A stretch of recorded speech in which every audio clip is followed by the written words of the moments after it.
नमोस्तु गुरुदेव। जब माता का स्थान देवताओं के बराबर होता है तो साल भर में एक ही दिन माताओं को समर्पित क्यों होता है? देखिए, आज आपने स्मरण दिलाया, आज मदर्स डे। मैं समझता हूँ ये जितने भी डे के चलन है ना, ये पश्चिम की देन है, क्योंकि वहाँ माँ बाप का ज़्यादा मूल्य नहीं। लोगों को मूल्य बोध कराने के लिए मदर्स डे, फादर्स डे आदि आदि चालू कर दी गई। हमारे यहाँ माँ के लिए दिन नहीं, हमारी एक एक सांस समर्पित करने की बात की गई। और ये कहा गया है कि माँ बाप का ऋण कभी चुकाया नहीं जा सकता। हमें उनके ऋणों का स्मरण करना चाहिए और तदनुरूप अपने जीवन व्यवहार को ढालना चाहिए। नमोस्तु गुरुदेव। क्या जीवन में घटित होने वाली प्रत्येक घटना कर्मों के ऊपर ही निर्भर होती है? देखिए, ये कथन पूरी तरह सही नहीं है कि हमारे जीवन के में जो कुछ भी घट रहा है वह सब कर्माधीन है। हाँ, हमें मान सकते हैं कि हमारे जीवन में जो कुछ घटता है उसमें कर्म की बड़ी भूमिका है, लेकिन सब कुछ कर्माधीन ही है, ये कथन कतई उपयुक्त नहीं है। क्योंकि अगर सब कुछ कर्माधीन ही होगा तो हम कभी मुक्त नहीं हो पाएंगे। कर्म के अलावा भी अनेक अनेक कारण बनते हैं कार्य की उत्पत्ति में। उसमें काल भी है, दैव भी है, भवितव्य भी है, हमारा पुरुषार्थ भी है। तो हम सबको देखें, कर्म एक पक्ष है और खुद कर्म अकेले अपना फल देने में समर्थ नहीं। कर्म अपना फल तभी देता है जब उसके अनुकूल परिवेश होता है। शास्त्रीय भाषा में कहूँ तो ये कहूँ, द्रव्य क्षेत्र काल भाव की अपेक्षा रख करके ही कर्म अपना फल देता है। तो जब कर्म के अनुकूल कारण सामग्री न मिले तो कर्म भी अपना काम नहीं कर पाता। तो जब कर्म खुद द्रव्य क्षेत्र काल भाव के आश्रित है तो हम केवल कर्म के आश्रित कैसे? इसलिए कर्म की सत्ता को समझो और एक बात हृदय में स्थापित कर लो कि कर्म की सत्ता से बड़ी धर्म की सत्ता है। यदि हमने अपने हृदय में धर्म को धार लिया तो अनंत जन्मों से जड़ जमाए कर्मों को हम पल में उखाड़ के फेंक सकते हैं। नमोस्तु गुरुदेव। जब गति, आयु और जीवन की सीमा होती है तो फिर सोच की सीमा क्यों नहीं होती? गति की सीमा, समय की सीमा, आयु की सीमा, पर सोच की सीमा नहीं। वो केवल इसलिए कि यदि मनुष्य अपने सोच को दिशा दे दे तो गति को भी नियंत्रित कर सकता है, समय को भी रोक सकता है और आयु को भी जीत सकता है। हम अपनी सोच को सकारात्मक दिशा दें। सोच हमारी एक बहुत बड़ी शक्ति, एक शक्ति का जो सदुपयोग करते हैं, सही दिशा में प्रयोग करते हैं, वो जीवन को आगे बढ़ा देते हैं और जो गलत दिशा में ले जाते हैं वो यहीं अटक के रह जाते हैं। तो हम अपनी सोच को सही दिशा देने की कोशिश करें जिससे अपने जीवन को सार्थक किया जा सके। नमोस्तु गुरुदेव। अधार्मिकता, धर्मांधता, धार्मिकता और आध्यात्मिकता का जीवन में क्या स्थान है? देखिए, अधार्मिकता, धर्मांधता, धार्मिकता और आध्यात्मिकता, ये चारों बातें स्पष्टतया अपने अर्थों को व्यक्त कर रही है। अब रहा सवाल, जीवन में इनका क्या स्थान है? मैं तो इतनी ही बात कहूँगा, आध्यात्मिकता हमें अधोगति में ले जाएगी, क्योंकि धर्म हमारे जीवन को दिशा देता है। जब तक मनुष्य के जीवन में धर्म नहीं जुड़ता वो दिशाहीन होता है। जीवन में धर्म की प्रतिष्ठा होनी चाहिए जिससे हम अपने भाव और बर्ताव में बदलाव ला सकें, अपने सोच और प्रवृत्ति को नियंत्रित करके जीवन को आगे बढ़ा सकें। ये प्रयास होना। हमारे शास्त्रों में धर्म की सतत महिमा गाई गई और ये कहा गया कि धर्म से ही मनुष्य की मनुष्यता सार्थक होती है। धर्महीन मनुष्य को पशु के समान कहा है। मैं अधर्मी लोगों को पशु के समान तो नहीं कहना चाहता, पर मैं इतना जरूर कहूँगा कि जो अधर्म में जीते हैं वे दिशाहीन लोग हैं। वे अपने जीवन का सच्चा लाभ नहीं उठा सकते। अब दूसरा सवाल है धर्मांधता। मेरी धारणा है ये अधर्मी होने से भी ज़्यादा खतरनाक है, क्योंकि धर्मांध व्यक्ति धर्म को नहीं जीते, धर्म के अहंकार को जीते हैं। और ऐसे लोग बहुत खतरनाक होते हैं। हमारी संस्कृति में अधर्मियों से उतना नुकसान नहीं हुआ जितना कि धर्मांधों से। तो हमें धर्मांध कभी नहीं होना चाहिए। धर्म को ठीक समझकर दृढ़ धर्मी बनना चाहिए। दृढ़ धर्मी होना और धर्मांध होना, इन दोनों में बड़ा अंतर है। दृढ़ धर्मी होने का मतलब अपने धर्म पर अडिग बने रहना, और धर्मांध होने का मतलब अपना धर्म सब पर थोपने की कोशिश करना और अपने अतिरिक्त अन्य धर्मों के लोगों के साथ उपेक्षा, तिरस्कार या हिंसापूर्ण व्यवहार करना। ये दोनों में बड़ा अंतर है। अगर सच्चा धर्मी होगा वो अपने धर्म के पालन में दृढ़ होगा, पर उसे अन्यों से कोई प्रयोजन नहीं होगी। न प्रयोजन होगा, न उपेक्षा और न ही किसी प्रकार की अपेक्षा। ये दृष्टिकोण हमारे अंदर होना चाहिए। अब रहा सवाल धार्मिकता और आध्यात्मिकता। आज धार्मिक जन बहुत दिख जाते हैं। जो क्रिया प्रधान धर्म है वो एक धार्मिक व्यक्ति की पहचान बन गई। तो धर्म की क्रिया करें, ये हमारी धार्मिकता की पहचान है। लेकिन जब धर्म अंतःस्पर्शी बन जाता है तो आध्यात्मिकता से जुड़ जाता है।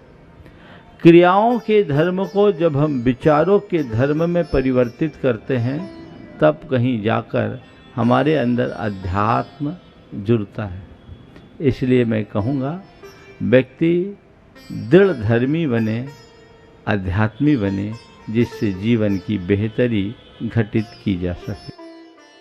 नमोस्तु गुरुदेव। श्रावकों के जीवन में अंतिम सत्य क्या होना चाहिए? स्वयं खुश रहना चाहिए या अपने परिवार को खुश रखना चाहिए? समाज की सेवा करनी चाहिए या फिर मोक्ष की प्राप्ति करनी चाहिए? अपने आप को खुश रखना चाहिए, परिवार को खुश रखना चाहिए, समाज की सेवा करनी चाहिए या मोक्ष की प्राप्ति करनी चाहिए। मैं तो ये कहूँगा चारों काम करना चाहिए।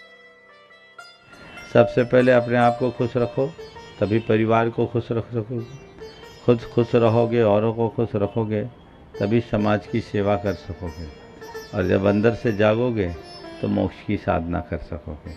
अपनी अपनी भूमिका के अनुरूप कार्य करना चाहिए। एक गृहस्थ है, गृहस्थ के लिए सीधे मोक्ष का रास्ता तो नहीं है, लेकिन बीच की कड़ी को जोड़ते हुए वो आगे अपने मोक्ष का मार्ग प्रशस्त कर सकता है। नमोस्तु गुरुदेव। वर्तमान में धर्माचार घटने का क्या कारण है? धर्म का प्रभाव देखने को पड़ा है, लेकिन धर्माचार घटा है। ये बदली हुई जीवन शैली का कुपरिणाम। लोगों की सोच बदल गई, जिसने हमारे खान पान को समाप्त किया। इसकी सबसे पहली वजह घरों से चौका का हटना और किचन का आना। अगर जब तक घर में चौका था, परिंदा होता था, उसकी शुद्धि रहती थी। चौका हट गया, वो हट गया, शुद्धि खत्म। अब किचन आया, किचकिच हो गई। और ये गड़बड़ हुआ हमारे खान पान में, न केवल खान पान में अपितु हमारे आचार, विचार, व्यवहार सब में। ये पूरे देश में, और अब सब कुछ ग्लोबल जैसा होता जा रहा है। तो इस चक्कर में ये जो बदलाव है ये बहुत चिंतनीय है, विचारणीय है। आपने जूते चप्पल को खाने पीने के समय प्रयोग करना की बात की। मैं तो कहता हूँ इसका मतलब केवल एक ही है कि लोग खाना तो पसंद करते हैं पर जूतों के साथ। क्या बोल रहा हूँ? खाना पसंद करते हैं पर जूतों के साथ। अब जूतों के साथ खाओगे तो आप ही जानो क्या खाओगे। सोच बदलना है। लेकिन ये सब हम पश्चिमी सभ्यता के अंधानुकरण का कुफल है, जिसे लोगों ने बहुत तेजी से अपनाया और परिणाम हम सबके सामने है। आज भी जो लोग संस्कृति निष्ठ हैं, जो धर्मनिष्ठ हैं, कर्तव्यनिष्ठ हैं, धर्म के मूल स्वरूप को अच्छे से समझते हैं, उन सबके जीवन में इनका कोई संबंध है नहीं। नमोस्तु गुरुदेव। कहते हैं कि जीवन एक अवसर है श्रेष्ठ बनने का, श्रेष्ठ करने का एवं श्रेष्ठ पाने का। तो गुरुदेव, जीवन को सार्थक करने के लिए हमें क्या करना चाहिए? तो बस जो श्रेष्ठ कर लेगा ना, वो श्रेष्ठ बनेगा और श्रेष्ठ पाएगा भी। आजकल लोग चौथी बात जोड़ लिए हैं। श्रेष्ठ कर दिखने, दिखाने और पाने का प्रयास करते हैं, पर श्रेष्ठ करने और बनने के क्षेत्र में पीछे रह जाते हैं। हम श्रेष्ठ करने और बनने के क्षेत्र में आगे बढ़ें तो नियमतः हम इस अवसर का सही लाभ उठा सकेंगे। नमोस्तु गुरुदेव। क्या कारण है कि दान बोलते समय लोगों में उदारता दिखती है और दान देते समय कंजूसी? बहुत अच्छी बात की। दान उदारता से देनी चाहिए, कंजूसी से नहीं। और आपने बिल्कुल ठीक कहा, दान बोलते समय उदारता दिखती है, देते समय कंजूसी। मैं ये कहूँगा, जो हृदय से उदार है वो जितनी उदारता से बोलता है उतनी ही तत्परता से देता भी है। लेकिन जो लोग अंदर से अनुदार होते हैं, वे बोलते समय भले बोल दें, देते समय उनको पैसा दिखने लगता है। जब तुम्हें धर्म दिखेगा तो तुम्हारा उत्साह बढ़ेगा, और पैसा दिखेगा मन खींचेगा। इसलिए दान जब भी दो, धर्म मान करके दो और धर्म देख करके करो। नमोस्तु गुरुदेव। क्या अपात्र को अपात्र कहना उचित है या अनुचित? देखिए, अपात्र है उसे अपात्र समझो, पर उसे सीधे सीधे अपात्र कहोगे तो उसके मन को चुभेगा। तो हमारे यहाँ कहा गया, अंधे को अंधा मत कहो, भावना में सत्य रखो। ऐसे शब्द मत कहो जो किसी को अप्रिय लगे। पात्र और अपात्र की पहचान तो होनी चाहिए, लेकिन सीधे सीधे किसी को अपात्र कह देना ठीक नहीं। नमोस्तु गुरुदेव। जब केवल्य ज्ञान द्रव्य की प्रथम और अंतिम पर्याय को नहीं जानता, तो फिर तत्वार्थ सूत्र में सर्वद्रव्य पर्यायेषु केवलस्य क्यों और किस अपेक्षा से कहा गया है? सर्वद्रव्य पर्यायेषु में जो सर्व शब्द है ना, अगर आदि जानेंगे तो अंत जानेंगे। और आदि और अंत तब होगा जब सृष्टि का आदि हो और अंत हो। सृष्टि अनादि है और सृष्टि अनादि है, इसलिए वो अनंत है। यहाँ पर सर्व का अर्थ सब नहीं, सर्व का अर्थ अनंत है। वे अनंत को अनंत रूप में जानते हैं, न उनका आदि है न अंत। नमोस्तु गुरुदेव। आज की भागदौड़ भरी इस जिंदगी में धन कमाने की होड़ बढ़ती जा रही है, जिससे समाज में आज व्यक्ति की अहमियत इस पर निर्भर करती है कि वो कितना कमाता है और कितने संसाधन हैं। गुरुदेव, यदि धन को गौड़ कर दें तो जीवन का लक्ष्य क्या होना चाहिए? देखिए, धन जीवन के निर्वाह का साधन है, साधन नहीं। धन कुछ नहीं, ये भी गलत है, और धन ही सब कुछ है, ये भी गलत है। धन हमारे जीवन का साधन है, साधन नहीं। धन का जीवन में उतना ही स्थान होना चाहिए जितना कि नाव के संतरण के लिए नदी में पानी के प्रवाह का।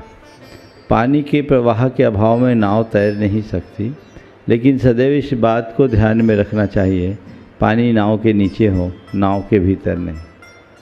अगर पानी नाव के नीचे है तब तक कोई खतरा नहीं, यदि वो पानी नाव के भीतर है तो सिवाय खतरे के और कुछ नहीं। आपने पूछा धन के अलावा भी जीवन में और क्या है, तो मैं कहूँगा जीवन में यदि कुछ है तो जीवन धन है, उसे पहचानो। जड़ धन को भूल जाओ। जीवन धन से बड़ा और कोई नहीं। जीवन के लिए धन है, धन के लिए जीवन नहीं। ये पंक्ति अपने हृदय में अंकित कर लो तो जीवन अपने आप व्यवस्थित हो जाएगा। नमोस्तु गुरुदेव, हमारे जीवन का मूल उद्देश्य क्या होना चाहिए? देखिए, बात तो सही है, जीवन का उद्देश्य आप मुझसे जानना चाहते हैं। हर व्यक्ति के जीवन का अपना अपना उद्देश्य है। आपने अपने जीवन के विषय में जो सोच रखा वही आपके जीवन का उद्देश्य होगा। आप मुझसे पूछते हो कि आपके जीवन का क्या उद्देश्य है, तो मैं तो एक ही बात कहूँगा, जीवन को परम पवित्र बनाना ही मेरे जीवन का उद्देश्य है। जीवन की पूर्णता को उद्घाटित करना ही मेरे जीवन का उद्देश्य है और मैं उसी रास्ते पर निकल पड़ा और मैं सतत चल रहा हूँ। अब हर क्षेत्र के व्यक्ति का अपना अपना उद्देश्य होगा और कोई का उद्देश्य है आप एक शिक्षक हो, आपका उद्देश्य हो सकता है मैं एक अच्छा अध्यापक बनकर समाज में प्रतिष्ठापित हूँ और लोगों का जीवन सुधारूँ, या एक भी उद्देश्य हो सकता है कि मैं अच्छा नाम कमाऊँ, अच्छा पैसा कमाऊँ, अपनी एक पहचान बनाऊँ। हर व्यक्ति का अपना अपना उद्देश्य है, पर मैं एक ही बात कहता हूँ, ये सारे उद्देश्य उथले उद्देश्य हैं। हर व्यक्ति के जीवन का एक अल्टीमेट गोल होना चाहिए, वो है जीवन की संपूर्णता को प्राप्त करने का, जीवन के सार को प्राप्त करने का। तभी हम अपने जीवन का कोई लाभ ले पाएंगे, अन्यथा हमारा जीवन व्यर्थ ही समाप्त होगा। नमोस्तु गुरुदेव, हथेली तब भी छोटी थी, हथेली अब भी छोटी है। पहले खुशियाँ बटोरने में कुछ चीजें छूट जाती थीं, अब चीजें बटोरने में खुशियाँ छूट जाती हैं। तो गुरुदेव, हम ऐसा क्या करें कि हमें खुशियाँ भी मिल जाएं और चीजें भी? सीधी बात है, जो खुशियाँ बटोरना चाहता है उसे चीज़ें छोड़नी होगी, और जो चीज़ें बटोरेगा उसे खुशियाँ खोनी होगी। ये तो जन्मजात सिद्धांत है और ऐसा होता आया है, हमेशा से होता आ रहा है। इसलिए इसके प्रति हमें बहुत गंभीर, सजग और सावधान होकर के जीने की आवश्यकता है, अपेक्षा है। तो हम खुशियों को बटोरने का प्रयास करें, चीज़ों का मोह छोड़ें। चीज़ें तो अल्पकालिक सुख देती हैं, लेकिन हम अपने अंदर संतुष्टि जगा लेते हैं तो हमारे जीवन में दीर्घकालिक आनंद देगी।